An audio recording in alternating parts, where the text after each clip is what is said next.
In the past, for war correspondents, it was really obvious who the enemy was. So if they were in World War I or World War II, it was obvious where the enemy was. They were on the other side of the trenches or on the other side of the hill.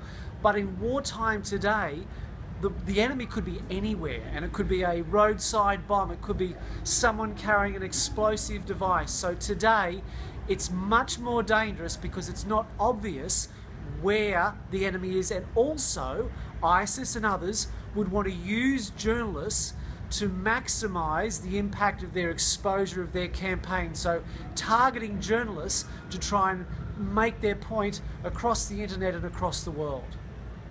Unless you have journalists on the spot, on the ground, there's no other way to get independent verification of what happened. Otherwise, you're simply taking the word of one side, the word of the other side, where the truth might be right down the middle. So unless you have boots on the ground, the journalist is the only person who can provide independent verification.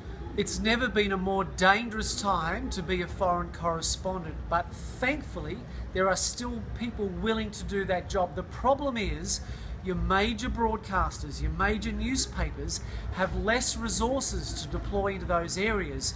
So you have less backing, less security, less backup, and less people who can go into these areas for long periods of time, because the longer you're in there, the more you get to know the culture, the safer you are.